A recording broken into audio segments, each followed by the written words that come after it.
Well, let me put it this way. He said he didn't think he needed 64 gigs. I just upgraded from 32 to 64 at home. Not my work machine, not my video editing machine. Not that I edit video much anymore. That's XD's job. My gaming machine at home. What do I do on it? I play XCOM 2, City Skylines, Star Wars The Old Republic I've been playing lately, World of Warships, which I've not been playing lately, a little bit of Division 2, a little bit of Ghost Recon Breakpoint, although not much. Going from 32 to 64 did not make my frame rates go crazy. It did improve the multitasking. It did improve the system responsiveness. You know what the biggest single change it did was? What? It reduced the swap to my SSD. Your SSD will live long and prosper. I was using I was using 80 to 90% of my RAM. I had 3 to 4 gigs of compressed RAM with Windows 10 RAM compression. Yep. I had 40 plus gigs of committed RAM, and I was deeply into swap to the SSD. And now I have no compressed RAM. No. My active RAM in use tends to hover between 45 to 55%. So I'm actively using about 30 to 35 gigs of RAM. Mm-hmm. But the rest is cached in standby instead of being in swap. And as I switch tasks, or as a background task, or I've got 2G drives, OneDrive, Backblaze, Synology, I've got a bunch of stuff in the hash tray. As they wake up and do their syncs, they're not having to pull off the SSD. Okay. The whole machine runs better. People confuse the word need. I don't need 64 gigs. What's his name? Antics? Antics didn't... Well, he said he didn't think he needed 64 gigs, and he said he was wrong. You know what? You probably still didn't need it. I think some people think the word need means won't physically run without it. You know what? Most modern games will run on 2 cores and 4 threads and will run in 8 gigs of RAM. Raise your hand if you think that's a good experience. So what do you need? Well, need is a variable term. You guys and your stupid needs and wants. How about just blinking frickin' user experience? Is there a benefit by upgrading? I went from 6 cores to 8 cores and I noticed the difference. You have 6 cores at home and you have 12 cores here at the office. I do. Is there a difference that you can notice without running a benchmark? Yes. My user experience on my 3900X is much nicer than my Ryzen 5 3600X. But Rogue, your Ryzen 5 3600X has the same per-core performance as your 3900X. You have Zen 2 cores, both chips run at 4.2 gigahertz. You play World of Warships and browse on the web. 6 cores should be plenty. Both machines have RTX 2080s. Both machines have 32 gigs of RAM. There clearly can't be any performance difference because you don't need 12 cores and 24 threads to play World of Frickin' Warships and to browse the web, right? Well, explain to me why there's a spinny thing on my Ryzen 5 3600X and there isn't on my Ryzen 9 3900X.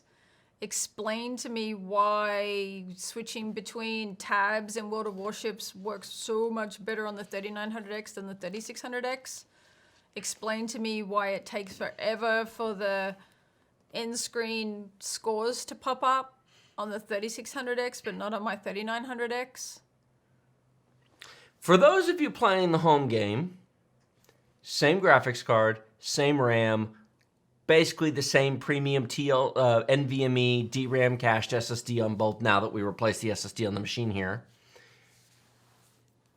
Both the same per-core performance. If the only measurement you have, if the only measurement you look at, if the only measurement you think about is average FPS, No, a Ryzen 9 3900X is not going to give you dramatically higher FPS than a 3600X. But if that's your only measurement, you either don't do much with your computer, you have one monitor, you close all your background tasks, you have nothing running, and you basically have a glorified console. You have a really nice PlayStation 5, and that's all you have. You do nothing but game. You don't do anything else. And if so, well, you know what? Good for you.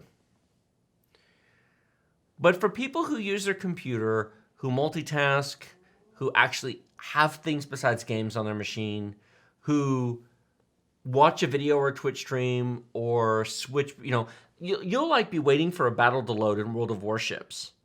And the timer will be running. You'll be in queue for a battle. Mm-hmm. And so you'll come over to your other screen. You'll type a message in Discord. You'll respond to somebody on Twitter. You'll look something up. You'll send me a DM. You'll come over here. You'll play a battle. And then you'll wait for the end result screen to come up when the battle's over because it takes a while on there. It's really quick on the Ryzen 9, but on the Ryzen 5 it takes longer. So you go over and you check your message. You do other stuff. Mm-hmm. That computer experience does not show up in a chart. Nope. And so when we say, if you've got the money, buy the Ryzen 9, and people say, but I saw a benchmark. I saw a benchmark. There's no difference. I make videos with benchmarks. I get it. It's because it's a number, it's a repeatable test, and you can put it in a chart, and you can make a video, and you can say, look at the benchmark results. Do you know what it also is? It's the same people who want to tell me that their Ryzen 7 3700X is the same as an i9 9900K. No, it's not. It's good, it's close, it's fine, but no, it's not. And the idiots who want to tell me the Ryzen 5 5600X 6-core chip is better than this because the per-core performance is better. I said this in the video. Man, I've gotten a bunch of people who have criticized me, told me I'm full of crap, I don't know what I'm talking about, I'm a shill. I said in the video comparing the $300 i9 9900K to the $300 Ryzen 5 5600X 6-core 12-thread Zen 3, there is no world, money being equal, price being equal, just assuming a swap. I have an i9 9900K at home. If I could magically snap my fingers, just pretend like there's no effort. Easy, just poof, done. If I could snap my fingers and replace this with a Ryzen 5 5600X, would I? Oh, hell no. Nope. But the benchmark chart. Oh, would you shut up about the stupid freaking benchmarks? This kicks a Ryzen 5's butt. But the gaming performance, 204 to 197 or whatever the hell it was. Give me a break. The difference is this doesn't use 100% of the CPU just to play a game. Correct. You can actually do something else with your computer. Correct. There's no world in which I'd trade this for a Ryzen 5. Now, would I trade this for a Ryzen 9 5900X? Absolutely.